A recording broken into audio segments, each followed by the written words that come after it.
الصلاۃ والسلام علیک یا رسول اللہ، الصلاۃ والسلام علیک یا حبیب اللہ۔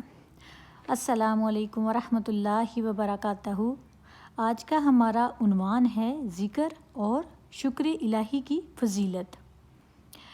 آج ہم ذکر کے بارے میں بات کریں گے اور اپنے اللہ سبحانہ و تعالیٰ کی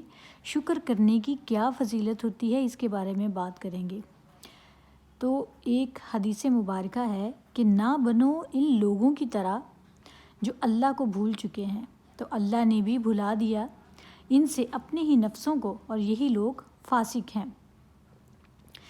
آج کل کے معاشرے میں جیسے کہ ہماری زندگی جو ہے وہ چل رہی ہے، آپ کو بھی پتہ ہے،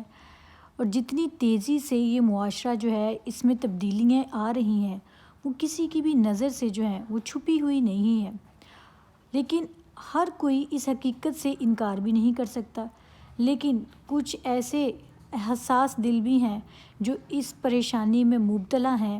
اور ان کی خواہش یہ ہے کہ معاشرہ جو ہے وہ ایک اچھے جو ہے وہ راستے پر گامزن ہو جائے، ہمارا معاشرہ اچھا بن جائے، ہمارے بچوں کی اچھی پرورش ہو، جب وہ باہر نکلیں تو وہ ایک اچھا اثر قبول کریں۔ کچھ ایسے لوگ بھی ہیں جو ایسی طرز زندگی جو ہے وہ اسلامی طرز زندگی کو جو ہے وہ لاہے عمل میں لانے کی کوشش کے لیے ہر وقت مصروف عمل رہتے ہیں، اور جن کی ہمیشہ پریشانی کا سب سے بڑا مرکز ہی یہی رہتا ہے کہ اپنے معاشرے کی اصلاح کیسے کی جائے۔ تو ذکر الہی دراصل قرب الہی کی خاطر اللہ کو یاد کرنے کا نام ہے کہ ہم اپنی زبان سے حمد اور تسبیح اور تکبیر و تحلیل کے کلمات ہر وقت جاری رکھیں، اپنی زبان پر اللہ تعالیٰ کا نام اور اس کا ذکر جو ہے وہ ہر وقت بلند رکھیں۔ ارشاد باری تعالیٰ کا مفہوم ہے کہ تم مجھ کو یاد کرو، میں بھی تم کو یاد کروں گا، میرا شکر ادا کرو اور ناشکری نہ کرو۔ سورہ بقرہ کی یہ آیات ہے، آپ چاہیں تو آپ اس کو غور سے پڑھیں، اور میں یہاں پر آپ کو یہ بھی سجیسٹ کروں گی کہ آپ ایک دن میں قرآن پاک جو ہے وہ ضرور پڑھا کریں، اس کی تلاوت فرمایا کریں، چاہے آپ ایک رکوع ہی پڑھ لیں، لیکن اگر آپ کے پاس ایک رکوع پڑھنے کا وقت نہیں ہے تو ایک آیت ہی پڑھ لیں، لیکن ترجمے کے ساتھ پڑھیں، اس کو سمجھیں کہ اللہ تعالیٰ ہمیں ترجمے کے ذریعے ہم سے کیا بات کرنا چاہ رہا ہے، ہمیں کیا سمجھانا چاہ رہا ہے۔ تو ہم بات کر رہے تھے کہ ارشاد باری تعالیٰ کہ میرے اللہ سبحانہ و تعالیٰ نے کیا بیان فرمایا کہ تم مجھ کو یاد کرو، میں بھی تم کو یاد کروں گا، اور میرا شکر ادا کرو اور میری ناشکری نہ کرو۔ ذکر کی فضیلت اس سے بڑھ کر اور کیا ہوگی کہ خود سبحانہ و تعالیٰ اللہ سبحانہ و تعالیٰ بھی یاد کرے، اور پھر ارشاد باری تعالیٰ ہے کہ شکر کرو اور ناشکری نہ کرو۔ اب یہاں پہ ذہن میں یہ سوال آتا ہے کہ شکر کا مطلب کیا ہے؟ شکر کا مطلب اصل میں یہ ہے کہ ہم اللہ کی دی ہوئی نعمتیں اور جتنی بھی صلاحیتیں اللہ تعالیٰ نے ہمیں دی ہیں اور جتنی بھی قوتیں ہمیں دی ہیں، ان کا ہم اعتراف جو ہے وہ اپنی زبان سے کریں، اور ایسے اعتراف کریں کہ جس میں اللہ سبحانہ و تعالیٰ کی تعریف بھی بیان ہو۔ اس کو کہتے ہیں شکر کرنا، اور اللہ کی ناشکری نہ کریں، کیونکہ اللہ کی جو ناشکری ہے وہ کفران نعمت ہے جس سے اللہ تعالیٰ نے بچنے کا حکم دیا ہے۔ اور شکر صرف زبان کی حد تک نہیں ہونا چاہیے، آپ کی باڈی لینگویج، آپ کا جو ری ایکشن ہے، آپ کی پریکٹیکلی لائف میں وہ نظر آنا چاہیے کہ آپ اللہ تعالیٰ سے بہت خوش ہیں۔ اپنی مشکلات پر صبر کرنا اور اللہ تعالیٰ کا شکر بجا لانا، یہی شکر ہوتا ہے، کیونکہ جب ہمارے اچھے حالات ہوتے ہیں تب ہم کہیں کہ اللہ تیرا شکر ہے، تو یہ کوئی بڑی بات نہیں، کیونکہ سب کچھ اچھا اور صحیح چل رہا ہوتا ہے۔ لیکن جب حالات مشکل ہیں، آپ کے پاس آپ پر پریشانیاں ہیں، مصیبتیں ہیں، اس کے باوجود آپ اللہ پاک کا شکر بجا لاتے ہیں، تو اصل شکر وہی ہے۔ اور اگر ایسا کوئی معاملہ نہیں ہے آپ کے ساتھ، کوئی پریشانی نہیں ہے، اللہ تعالیٰ نے رزق بھی وسیع عطا کر رکھا ہے، اولاد بھی نیک دے دی ہے، اور فائنینشلی بھی کوئی پرابلمز نہیں ہے، شکل صورت رنگ قد کاٹ بھی اللہ تعالیٰ نے بہت اچھا دیا ہے، اچھا شوہر، اچھی جو ہے وہ بیوی کو اچھا شوہر ملا ہوا ہے، اور شوہر کو اچھی بیوی ہے مل گئی ہے، اور بچے ہیں، اگر یہ سب چیزیں آپ کے پاس موجود ہیں تو پھر تو آپ کی زندگی بہت مکمل ہے۔ پھر تو ہر وقت آپ کو اللہ تعالیٰ کا شکر ادا کرنا چاہیے، اور جب اللہ تعالیٰ کا ہم شکر ادا کرتے ہیں تو اللہ تعالیٰ آپ کی اس چیز میں، اس نعمت میں برکت عطا کر دیتا ہے۔ لیکن اگر یہ سب بھی نہیں ہے تو سب سے بڑی نعمت تو انسان کی ذات ہے کہ اللہ تعالیٰ نے اس کو پیدا فرمایا، اس کو آنکھیں، ناک، کان اور پراپر ایک جسم بنا کر دنیا میں بھیج دیا۔ تو اللہ تعالیٰ کا شکر تو ہر لحاظ سے کرنا بنتا ہے، ہم کسی بھی طرح اس کے شکر کو اگنور نہیں کر سکتے، اور جتنا ہم شکر کو اپنی زندگی میں پریکٹیکلی طور پر جو ہے وہ لے کر آتے رہیں گے، اتنا ہماری زندگی سے مشکلات دور ہوتی جائیں گی اور ہماری زندگی میں آسانیاں جو ہے وہ پیدا ہو جاتی ہیں۔ اور یہاں پر ذکر اور شکر کا حکم جو ہے وہ ایک ساتھ دیا گیا ہے، کیونکہ یہ دونوں آپس میں بہت ہی مشابہت اور مناسبت بھی رکھتے ہیں۔ اللہ رب العزت کی حمد و ثنا اور تسبیح و تہلیل میں شکر کے کلمات بھی بہت زیادہ ہیں۔ میرے اللہ سبحانہ و تعالیٰ کی ہمیشہ عبادت کرنا، اور جیسا کہ سورہ آل عمران میں ارشاد باری تعالیٰ کا مفہوم ہے کہ ذکر الہی مومن کا وصف امتیازی ہے، ذکر الہی مومن کا وصف امتیازی ہے، اور ایک اور جگہ پہ فرمان الہی ہے جس کا مطلب ہے کہ باکثرت اللہ کا ذکر کرو، لیکن بہت ممکن ہے کہ فلاح نصیب ہو۔ جیسے کہ میں نے ابھی بات بھی کی آپ کو کہ جب آپ اتنا ذکر کریں گے، اللہ تعالیٰ کا اتنا شکر بجا لائیں گے، اللہ کی نعمتوں سے خوش ہوں گے، اور آپ کی زبان پر ہر وقت اللہ سبحانہ تعالیٰ کی تسبیح جو ہے وہ جاری رہے گی، تو یہ دور نہیں ہے، وہ وقت دور نہیں ہے جب آپ کو فلاح نصیب ہوگی، اور آپ کو ہر وقت جو ہے وہ اللہ تعالیٰ کا ذکر اپنی زبان پر جاری رکھنا ہے۔ حضرت عمر رضی اللہ تعالیٰ عنہ نے رسول کریم صلی اللہ علیہ وآلہ وسلم سے پوچھا، یا رسول اللہ صلی اللہ علیہ وآلہ وسلم، ہم کون سے مال جمع کریں؟ تو میرے آقا کریم صلی اللہ علیہ وآلہ وسلم نے فرمایا، ذکر کرنے والی زبان اور شکر کرنے والا دل۔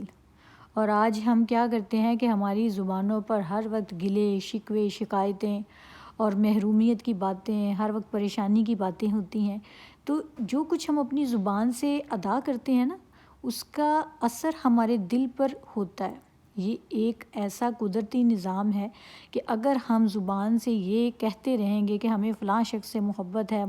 ہمیں اچھا لگتا ہے، بار بار یہ الفاظ رپیٹ کرتے جائیں گے، تو اللہ تعالیٰ قدرتی یہ ایک ایسا نظام ہے کہ اس بندے کی محبت جو ہے وہ آپ کے دل میں پیدا ہو جائے گی۔ اور اگر اسی طرح سے اگر آپ زبان سے کچھ ایسے الفاظ، نہ شکری الفاظ، اور یا کہ کچھ بھی ایسی جو ہے وہ اللہ تعالیٰ کی ناشکری کے الفاظ بولیں گے یا مایوسی کی باتیں کریں گے، تو اس کا اثر جو ہے نا وہ ڈائریکٹ آپ کے دل پر ہوگا، اور دل جو ہے وہ مایوسی کی طرف چلا جائے گا۔ اس لیے ہمیشہ زبان سے اچھے الفاظ بولیں، اچھی بات کریں، زیادہ سے زیادہ کوشش کیا کریں کہ اللہ اور اللہ کے رسول کی بات کیا کریں، کیونکہ جہاں پر اللہ اور اللہ کے رسول کی بات ہو رہی ہو اور دو لوگ آپس میں اس کو سننے والے ہوں، تو وہاں پہ فرشتوں کی جو ہے وہ ایک محفل جمع ہو جاتی ہے، اور وہاں پر فرشتے بھی بیٹھ جاتے ہیں، تو وہ بڑی بابرکت محفل ہوتی ہے۔ اپنی جو محفلیں ہیں انہیں اللہ تعالیٰ کے ذکر سے مزین کرو، تاکہ اللہ تعالیٰ آپ پر رحمتیں نازل فرمائے، آپ کی پریشانیاں دور ہوں، اللہ تعالیٰ آپ کو خوشیاں عطا فرمائے۔ تو ہمیشہ اپنا جو دل ہے نا اس کو صاف رکھیں، اور اپنے دل سے، اپنی زبان سے ہمیشہ اچھے کلمات جاری رکھیں۔ اگر آپ کو کچھ نہیں آتا، کوئی لفظ نہیں سمجھ میں آتی، تو آپ صرف اور صرف جو ہے وہ اللہ سبحانہ تعالیٰ کے لیے صرف اس سے ہر وقت جو ہے وہ استغفار کر لیا کریں۔ تو یہ تو کوئی مشکل نہیں ہے نا کہ دن میں بندہ اٹھتے بیٹھتے ہر وقت یہی کہے استغفر اللہ استغفر اللہ۔ چلیں کم سے کم جتنا بھی، اگر کوئی ان پڑھ بھی مسلمان ہے تو اسے نماز تو آتی ہے نا، تو نماز کے بعد جو ہم بیٹھ کر تسبیح کرتے ہیں، تو سارا دن چلتے پھرتے اٹھتے بیٹھتے وہ تسبیح تو ہم کر سکتے ہیں نا۔ ہم یہ اپنی زبان سے ادا کر سکتے ہیں کہ سبحان اللہ سبحان اللہ سبحان اللہ، پھر کہیں الحمدللہ الحمدللہ الحمدللہ، پھر اللہ اکبر اللہ اکبر اللہ اکبر۔ دیکھیں کتنے چھوٹے چھوٹے الفاظ ہیں اور اتنے وزن میں بھاری ہیں، اور ان کی اتنی رحمتیں ہوتی ہیں ہر بندے پہ کہ اگر ہم کسی ایک چیز پر یقین رکھ کر، کسی ایک اپنے اللہ تعالیٰ کے کلام پر، ان کے الفاظ پر، ان کے نام نامی پر یقین رکھ کر اس کو اپنی زندگی کا حصہ بنا لیں تو ہماری زندگی جو ہے وہ سنور جاتی ہے۔ تو ہم بات کر رہے تھے یہاں پر ذکر الہی اور شکر کی بات کر رہے تھے کہ اس کی بہت سی اہمیت ہے اور جو ہے اس کی آپ کو بہت ہی فائدے بھی حاصل ہوتے ہیں۔ اچھا، ابھی میں نے آپ کو بتایا کہ آپ یہ ذکر کیا کریں، اس کے علاوہ آپ اس میں ایک اور بات بھی شامل کر سکتے ہیں، جیسے لا الہ الا اللہ۔ لا الہ الا اللہ، ہر مسلمان کو کلمہ تو ماشاءاللہ سے آتا ہی ہے، تو لا الہ الا اللہ اس کا کتنا خوبصورت مطلب ہے، صرف اتنے الفاظ کا کہ اللہ کے سوا کوئی دوسرا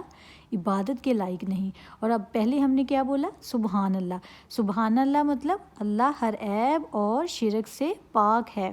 اور اس سے دوسرے نمبر پہ ہم نے کیا بتایا؟ الحمدللہ۔ الحمدللہ یعنی الوحیت کی کل صفات اللہ ہی کے لیے ہیں۔ تو کتنے خوبصورت الفاظ ہیں۔ اور فورتھ نمبر پہ اگر ہم پڑھ لیں اللہ اکبر، تو اللہ سب سے بڑا ہے۔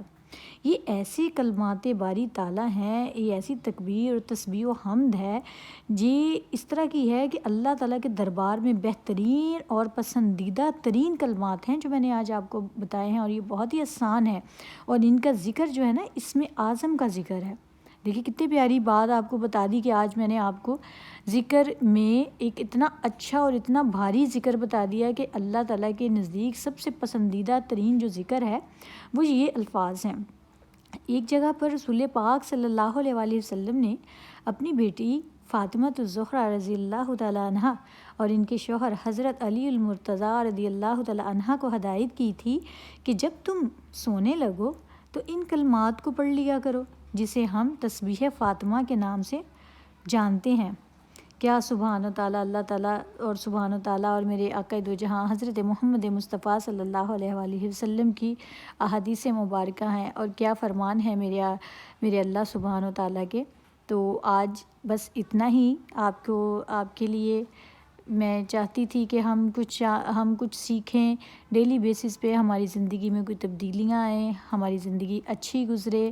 میری یہی کوشش ہے کہ میرے یہ الفاظ جو ہیں جو میں آپ تک پہنچانا چاہتی ہوں کہ اللہ تعالیٰ جو ہے ان کو قبول فرمائے، اور آپ کچھ نہ کچھ اس سے ضرور سیکھیں، اور آپ کی زندگی میں کوئی نہ کوئی پازیٹیو جو ہے وہ تبدیلی ضرور آئے۔ اگر آپ جو میرے سننے والے ہیں،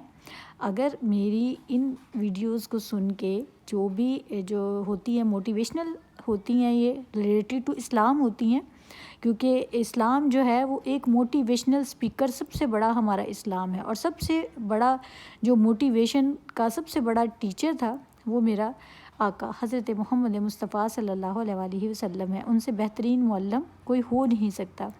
میری تو بس ایک یہ ادنا سی جو ہے یہ ایک کوشش ہے جسے میں آپ تک پہنچاتی ہوں۔ امید کرتی ہوں کہ آپ کوئی نہ کوئی تبدیلی ضرور لے کے آتے ہوں گے۔ اگر آپ کی لائف میں کوئی چینجنگ آئی ہے، یا کچھ آپ نے سیکھا ہے، یا کچھ آپ نے اس سے امپلیمنٹ کرنا شروع کیا ہے، تو مجھے کامنٹ باکس میں ضرور بتائیے گا، یہ میرے لیے بہت ہی خوشی کا باعث ہوگا۔ اسی بات سے آپ سے اجازت چاہتی ہوں، آج کے لیے اتنا ہی۔ اللہ آپ سب کا حامی و ناصر ہو، اللہ تعالیٰ آپ سب پر رحمتیں اور اپنی کروڑوں نعمتیں نچھاور فرمائے۔ فی امان اللہ۔